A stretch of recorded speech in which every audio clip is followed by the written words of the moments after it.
mis amigos, esta noche estamos entrevistando a la economista Heidi Calero. Como ustedes saben, es una economista muy inteligente que ha estado dedicando toda su vida prácticamente al estudio de la economía de Puerto Rico. Ella hizo el estudio macroeconómico de Puerto Rico, que no es otra cosa como lo que es estudiar el funcionamiento global de una economía. También hizo un estudio sobre el impacto del huracán María sobre el futuro económico de Puerto Rico. Y esta noche vamos a hacer las preguntas que muchas personas no se atreven a hacerle a un economista. Esta noche lo vamos a hacer. Así que queremos darle la bienvenida a la economista Heidi Calero, a quien le tengo mucho aprecio y mucho respeto. Muchas gracias por aceptar nuestra invitación. Gracias, saludos y gracias por invitarme. Yo pienso que las personas olvidan rápido en los momentos históricos y pienso que todo el mundo está ofuscado en lo que estaba aconteciendo con el COVID-19. Y a mí me parece meritorio, y dado que tenemos una economista de la envergadura suya, que es importante establecer cuál era el ciclo económico que se observaba en Puerto Rico antes del 15 de marzo, fecha en que todos los puertorriqueños tuvimos que acogernos a una orden de la gobernadora de paralización completa y todos encerrados en sus casas. ¿Qué pasaba en la economía de Puerto Rico? Pero la verdad, ¿qué pasaba antes del 15 de marzo?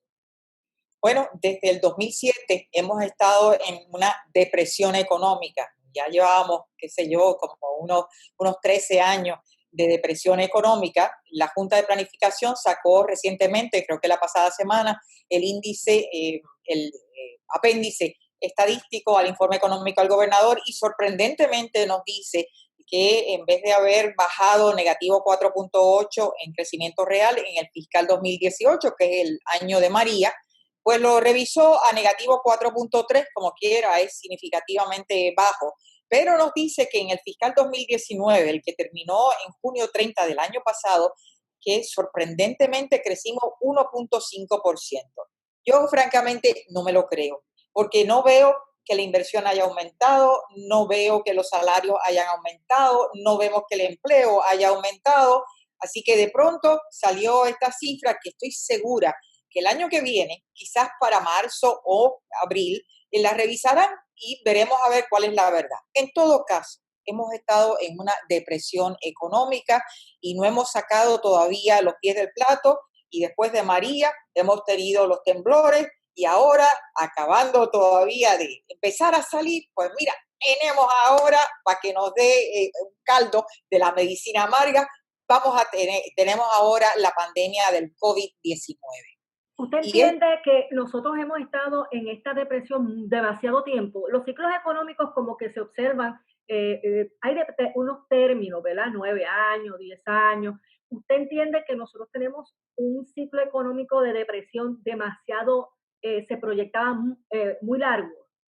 Bueno, jamás Puerto Rico había estado en la época moderna de Puerto Rico, de nuestra economía, jamás habíamos estado en este ciclo de una que ya es una depresión, ni siquiera es una recesión económica, es una depresión.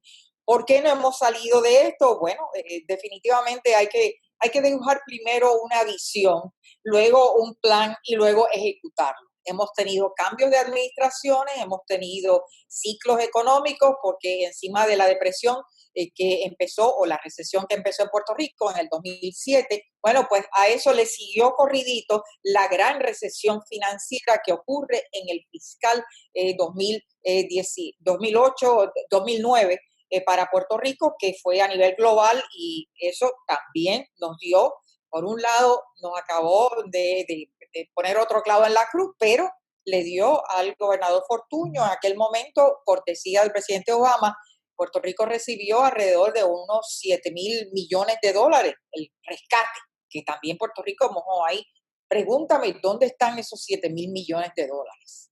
Desafortunadamente, no hemos visto en qué se ha utilizado. Así que ha habido como ese mal manejo, por decirlo así, de una economía y un desempeño de una rama ejecutiva y rama legislativa también, como que no vemos que se hayan utilizado bien los fondos y se haya canalizado hacia inversión, que es el corazón de cualquier economía.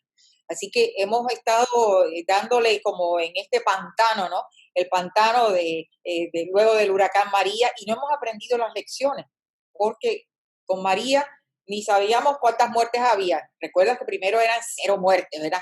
Puerto Rico como siempre lo hace mejor, 0 muertes. No, después salieron 64 muertes. No, después salieron casi 4.000 muertes. Esas son lecciones de María. ¿Dónde está el sistema? ¿Dónde está el protocolo? Lo mismo podríamos decir ahora con el COVID-19. Y encima de eso, hemos estado esperando como los niños que están bajo tutela o los discapacitados, que tenemos que esperar que papá nos ayude y que nos diga qué hacer, porque nosotros somos incapaces de sacar realmente una ejecución que nos empiece a sacar del hoyo en que estamos y no depender totalmente de fondos federales o de las ayudas que pueda dar el Congreso, porque Puerto Rico, si no se han dado cuenta, entérense, no somos prioridad, ni para el Congreso y muchísimo menos para el presidente Trump de Estados Unidos, que no nos quiere. Lo repito, no nos quiere. Puerto Rico no es prioridad. Así que cuando alguien no nos quiere, pues mira, uno tiene que tomar acción.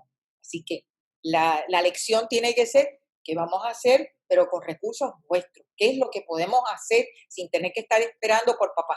Y que cuando usted habla de ejecución, o sea, digamos, usted dice, bueno, nosotros no hemos tenido una buena ejecución y por lo tanto no tenemos un resultado en donde pudiéramos ver que nuestra economía ha ido mejorando. Eh, yo le diría a usted, y le pregunto, si usted pudiera ejecutar, tuviera la autoridad de ejecutar como economista, ¿cuál se supone que sea la ejecución? ¿Cuál es la ejecución lógica para que nosotros podamos salir de una depresión? Guillotina en la Plaza Mayor de San Juan. Nada como el ejemplo. Pero fuera de broma, es que la carta de presentación de Puerto Rico en los últimos 10 años ha sido de mal manejo de sus fondos y definitivamente le hemos dado la razón al Congreso, al presidente de Estados Unidos, que Puerto Rico no ha sabido manejarse, por eso es que nos pusieron bajo la tutoría de Promesa, que como aquí los aborígenes no sabemos realmente comportarnos, ni sabemos cómo hacerlo, pues tiene que venir un ente de afuera para que nos supervise y realmente encarrile en la ejecución de gobierno. Así que el plan que Puerto Rico tiene que ejecutar tiene que ser un plan enfocado a 4 sectores económicos y en la base tiene que estar la infraestructura. El norte de nosotros tiene que ser inversión. ¿Dónde está la inversión? ¿Qué incentivos le podemos ofrecer? Y todavía los incentivos contributivos son importantes, pero tenemos que mejorar la infraestructura. Ahora mismo, ¿por qué ¿En qué áreas de la infraestructura? Porque usted habla de cuatro secciones. ¿Cuáles son? La agricultura, el turismo, la manufactura y unos servicios seleccionados que son finanzas, la educación superior y lo que es realmente educación. Yo digo que eso es importante para que Puerto Rico pueda salir del hoyo en que está. Y desafortunadamente no nos podemos equivocar en estar mirando 20 sectores porque los recursos son limitados. Si alguien no sabía de qué se trata economía, hay una ley que es increíblemente de sentido común. Se llama ley de oferta y demanda. Usted puede tener oferta, pero si no tiene demanda, no va para ningún lado. Y de igual forma, si tenemos una demanda, pero no hay la oferta, pues también tenemos dificultades. En este caso, se juntó el hambre con la miseria. Tenemos una deficiencia en oferta y tenemos una demanda que está también deficiente. Es lo peor de 2 mundos con esta epidemia del coronavirus. Así que mi plan sería, vamos a trabajar con recursos locales, con los que podamos tener, o de esos recursos federales que podamos canalizar hacia mejorar la infraestructura. ¿Cuál es la infraestructura? Para que nuestros escuchas sepan de qué estamos hablando. Estamos hablando de carreteras, estamos hablando de puertos, estamos hablando de electricidad, estamos hablando de agua. Esos sectores son fundamentales. Y encima de esto, las telecomunicaciones, tienen una gran ventaja aquí en Puerto Rico. De hecho, es uno de los sectores que ahora mismo se está beneficiando de todo esto del coronavirus, porque no es solamente entretenimiento con Netflix o con cable, es que también control remoto, necesitamos el acceso a Internet y las plataformas como esta que estamos utilizando hoy a través de Zoom para podernos comunicar y poder tener el distanciamiento físico, pero a la misma vez tener el contacto de cómo nos podemos comunicar. Así que hay mucho por hacer, pero tiene que ser muy enfocado y muy estratégico, y el corazón de esto tiene que ser inversión. ¿En qué vamos a invertir? Cuando pasó el huracán María, yo recuerdo que a usted la entrevistaron y usted mencionó de unos nichos que se creaban luego del huracán. Entonces a mí me gustaría establecer con usted, repasar cuáles eran esos nichos que usted mencionaba y usted decía, mira, aquí hay una oportunidad. Se crearon unos nichos después de María y tratar de comparar esos nichos con los que usted cree que ahora se van a crear con el COVID-19, porque ciertamente hay una comparación que hacer. O sea, ¿cuáles eran los nichos en María de la economía y ahora cuáles serán los nichos de la economía en el COVID-19? Pero una de las cosas que hicimos en ese estudio fue identificar oportunidades. Y de igual forma, yo entiendo la economía antes del coronavirus y la economía de Puerto Rico después, y la global, después del coronavirus, son dos economías distintas, y esto no es que va a ocurrir solamente por 6 meses, un añito, no, no, no. Esto es para largo, pero oportunidades hay. Y con María nosotros identificamos en esos 4 sectores que mencioné anteriormente, en agricultura, con este clima extraordinario que tenemos. De vez en cuando algún huracán, de vez en cuando algún temblorcito, pero en términos generales, en realidad Puerto Rico puede tener agricultura de nicho, se paga muy bien lo que sea la agricultura orgánica, y tenemos realmente para tener varias cosechas durante el año, que en otros países hay invierno, hay frío. Puerto Rico no tiene eso, hay unas variaciones un tanto sutiles. Así que hay cosas importantes en agricultura que se pueden identificar, bien sea lo que sean vegetales, lo que sean hasta horticultura. Puerto Rico tiene esas grandes ventajas. En manufactura, sabes que bajo bandera americana, cojamos un ejemplo del presupuesto que hay de defensa.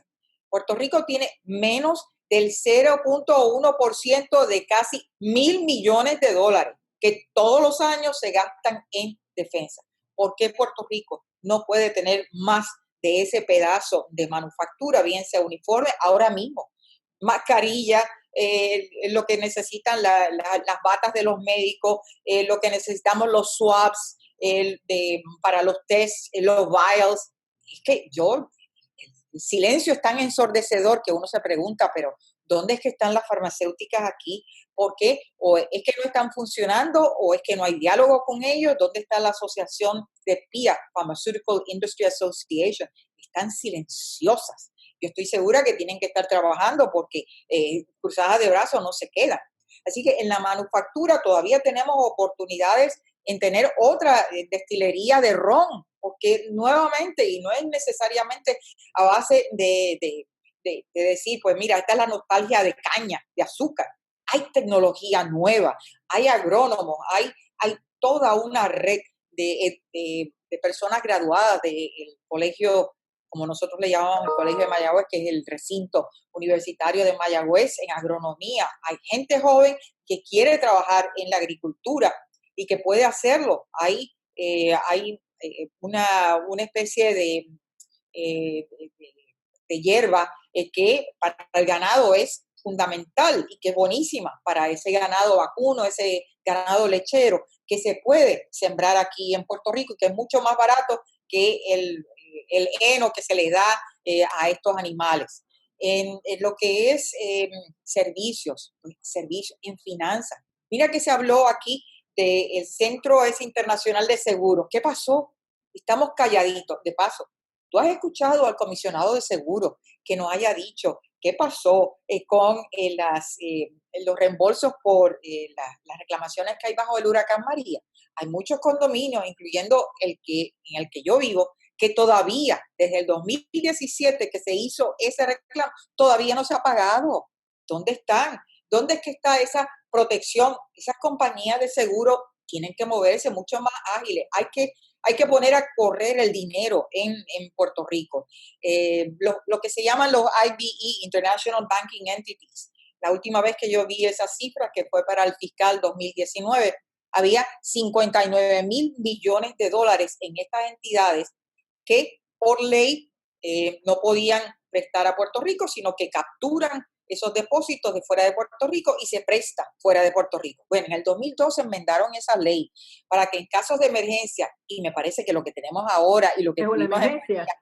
son emergencias, que el comisionado de instituciones financieras junto con el secretario de Hacienda podían declarar estas son las actividades que son y proyectos de emergencia. ¿Has escuchado algo? El silencio es ensordecedor. 59 mil millones de pesos que están ahí, que podrían canalizarse a través de Puerto Rico. En educación, las universidades, Dios mío, tantas universidades que hay en este país, todas estas universidades se deben unir, porque aquí tiene que haber gente bien preparada, gente con ideas, que quieren hacer un hackathon. Las aplicaciones, si hay tanta creatividad para hacer memes de esos insultos, ¿cómo no van a hacer memes de aplicaciones que realmente nos puedan servir de plataformas educativas, de plataformas de conectividad que se puedan unir con esta banda ancha 5G? La ventaja de Puerto Rico es que es una isla pequeña, que todo se puede hacer, así que definitivamente las oportunidades están ahí, en turismo. Aquí siempre hemos estado enfocados hacia la costa este de Estados Unidos. Pero tú sabes que ahora nos obligan que vamos a tener, y va a pasar tiempo, porque las líneas aéreas, porque los cruceros, en lo que la gente tiene otra vez la confianza de que pues voy a estar seguro, porque ahora todavía hay mucho miedo en cómo es que esta pandemia del COVID-19 nos puede afectar la vida como tal. Olvídate de estar enfermo, es que nos afecta la vida como tal. ¿Podría Así usted que, decir que esos mismos nichos que usted menciona, que son los de María, son los mismos que pudiéramos tener entonces ahora? Porque nada de lo que usted ha naturalmente, mencionado se ha desarrollado todavía. oh, sin lugar a duda, y estoy seguro que hay nuevos nichos. Por ejemplo, se necesita tanta fumigación, ¿verdad? Hay que desinfectar. Yo estoy segura que todas esas compañías tienen que estar haciendo pero un montón de dinero, siempre y cuando que alguien les pague, por supuesto. Pero el nicho está ahí. Mira, piensa en servicios de arquitectura. En los diseños de estas viviendas, de estos apartamentos, tienen que considerar ya un lugar que esté preparado para que aquellas personas que vayan a trabajar por control remoto, sea servicios profesionales, sea servicios de otras compañías grandes, CPA, en fin, hay muchas profesiones que ya han descubierto, oye, se puede trabajar control remoto. ¿Qué vamos a hacer con tanto edificio de oficina, de real estate que está por ahí? Pues hay que ser creativos, creativos en cómo vamos a utilizar esos edificios. De igual forma, las cajas grandes de los centros comerciales, habrá centros comerciales que sobrevivirán, porque siempre nos gusta, va a tardar un poco, cajas grandes de tiendas por departamento que aún en Estados Unidos, los Neiman Marcus de la vida, Lord & Taylor de la vida, tienen serias dificultades. Esperemos que Macy's sobreviva, porque Por favor, imagínate, sí. por favor. Así que yo creo que hay grandes oportunidades que hacer y más todavía con esa conectividad, el poder hacerlo a través de Internet. El mundo es nuestra frontera. Pues hay que estar orientados hacia exportación, pero para eso necesitamos competir con una mano de obra y una fuerza trabajadora educada, no es instruida, educada. Usted Eh, mencionaba los bienes raíces y yo quiero preguntarle sobre esa línea. Usted sabe que esa es mi pasión y es a lo que me dedico. Yo pienso que en esta pandemia definitivamente los bienes raíces van a cambiar, pero bien significativamente, por lo que usted menciona. Yo pienso que las personas han podido entender que es más costo efectivo tal vez trabajar desde sus casas, porque ante una futura pandemia, que dicen que puede haber alguna otra, claro. pues ya tú estás preparado, porque ya tú tienes toda una infraestructura que has hecho, ¿verdad? Cibernéticamente. ¿Qué usted piensa que va a pasar en términos económicos con esas estructuras? Se van a reformar, pero va a llevar un tiempo para esa reformación. Claro, sí, Mientras sí, tanto, esta depresión sigue. Entonces, está bien unida en los valores al ciclo económico. Si estamos en una depresión, pues los valores son de depresión también. Eh, Claro. ¿Qué usted entiende que va a pasar? ¿Cuál es su proyección? Bueno, es que, como bien sabes, Nanette, siempre hay un comprador y un vendedor. La transacción se hace cuando tú encuentras un vendedor disponible a un precio y un comprador disponible a un precio. Aún con los valores de las propiedades que desde antes de María ya habían empezado a bajar y que están en sus puntos más bajos, definitivamente Puerto Rico puede rehacer su sistema, mucha vivienda que hace falta, especialmente en el sur. ¿Por qué construir tanta vivienda nueva cuando hay el reuso y todas esas viviendas que están ahora reposeídas por los bancos, por casas hipotecarias? Es decir, tiene que haber alguna manera de poder crear esos paquetes de que ahora mismo, es cierto, los valores están bajaditos, pero eso no quiere decir que la actividad hipotecaria tenga que paralizarse. Todo lo contrario, tiene que haber gente que está dispuesta a vender y hay compradores, te aseguro que hay compradores que estarían dispuestos a comprar, porque después de todo, no nos olvidemos, esta isla es preciosa. Tenemos un clima extraordinario. Pues es que tenemos aquí una cartita de presentación de corrupción, de malos manejos, pero eso se puede arreglar. Claro que sí. Yo veo que el sistema hipotecario y todo lo que sea bienes raíces, hay oportunidades, pero hay que ser creativos también. Los tasadores también tienen que estar haciendo, no pueden estar en esta camisa de 11 varas de lo que son la reglamentación de cómo es esos valores de propiedad. Yo creo que hay que flexibilizarlo porque lo que está viviendo Puerto Rico lo está viviendo el mundo entero. Cuando usted habla, y yo estoy muy de acuerdo con usted, yo creo que los bienes raíces se tienen que rehusar, o sea, se van a transformar, pero vamos a Exacto. depender mucho de esos cambios de zonificaciones o cambios de uso. Como usted sabe, y usted ha mencionado en sus estudios también, es un gran problema que tenemos, porque nadie se pone de acuerdo de cuando se hizo el plan de ordenamiento territorial. Imagínese ahora un plan para cambiar los usos de propiedades que van a estar vacías. Y Entonces, todo el mundo protesta, y y todo todo el mundo el mundo protesta. protesta. Entonces, ¿cómo nosotros podemos? Porque lo que estoy viendo es que definitivamente hay nichos, van a haber cambios, todo depende también, dependemos todos del gobierno, porque inclusive el área de bienes raíces, estos cambios va a depender de las autorizaciones del gobierno. Yo no soy economista, pero sigo a la mejor, que es usted. Yo la leo todo el tiempo Gracias. y oigo todos sus programas de YouTube. Y obviamente aprovecho la oportunidad para que todo el mundo se suscriba a su página de YouTube, que es fantástica y hay mucha información. Pero de lo que yo he aprendido de usted, es imposible que una economía florezca si está tanto tiempo en una depresión. O sea, entre mayor tiempo pasa en una depresión, más difícil es sobresalir. ¿Qué qué esperanza usted puede dar? O sea, ¿qué podemos hacer? Y yo creo que Puerto Rico, imagínate, si en los años 50, Lanet, este país se le llamaba la casa pobre del Caribe. Aquí había una pobreza extrema. Aquí el jíbaro tenía lombrices. Aquí el jíbaro ni podía trabajar. Es decir, esto era un arrabal. Y decían, pero ¿cómo mi pueblo? ¿Cómo saldremos de esto? Oye, y aquí ocurrió un milagro económico sin una revolución, sin derramar una gota de sangre. ¿Cuáles fueron realmente los ingredientes básicos de eso? Una visión y un grupo de gente, no una sola persona, un grupo de personas que entró al gobierno realmente con una misma visión y con ganas de ejecutar, no para ser servidos ellos, sino para servir. Así que era otra cosa. Si lo hicimos anteriormente, yo no tengo la menor duda de que se puede lograr, pero tiene que ser con un equipo de trabajo que sea a la misma vez que esté realmente comprometido con esa visión. Yo creo que Puerto Rico puede salir de eso, es cierto, entre más tiempo pase, más tiempo más daño se le hace a la economía. Mencionábamos al principio, hay compañías que no pueden aguantar porque el cash flow no está ahí. Las ayudas que se están dando realmente tampoco son suficientes. Imagínate, $1,200 que se acabaron en menos de un fin de semana para empresas medianas y pequeñas. Bendito sea Cristo, con tantas y tantas. no es que despreciemos la ayuda de $1,200, pero no es Pero no es suficiente suficiente.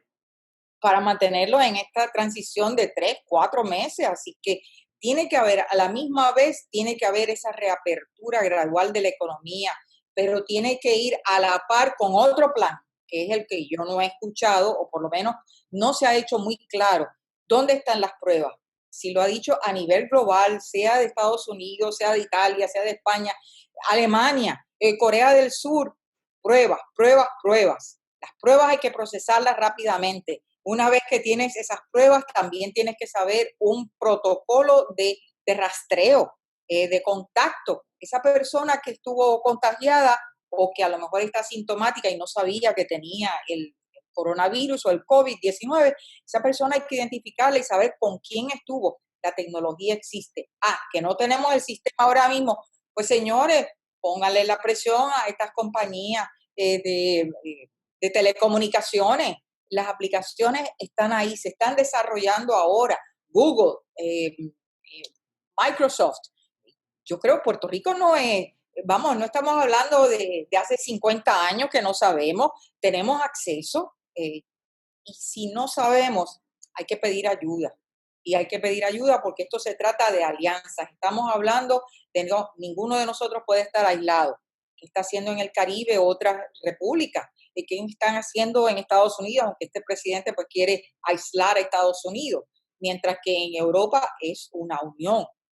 Yo creo que hay mucho todavía por aprender, mucho, y estoy optimista de que vamos a tener una economía diferente, pero con oportunidades. Pero hay que tener esa visión de cuál es el nicho y cómo lo vamos a hacer y con nuevas maneras de rehacer la forma de trabajo y sobre todo, vuelvo de nuevo, mi grito de lucha aquí es educación. Yo necesito que la escuela pública, escuela privada también, pero esa puede tener un poquito más de recursos por la familia que con muchos sacrificios lo hace. Pero la escuela pública, esa tiene que ser realmente nuestra carta de presentación. Made in Puerto Rico. ¿Tú te imaginas que vengan de todas partes del mundo aquí a estas universidades porque son la primera, mucho más económica que los Ivy League de Estados Unidos o de otras partes del mundo, con un clima extraordinario, tropical, caribeño? Made in Puerto Rico. Qué carta de presentación extraordinaria. Vamos a una pausa, pero al regreso tengo una pregunta para usted. Luego del COVID-19, ¿cómo los economistas podrán hacer predicciones o proyecciones? Porque ciertamente no hay data. Es una pregunta para usted como economista. Vamos a una pausa y volvemos en breve.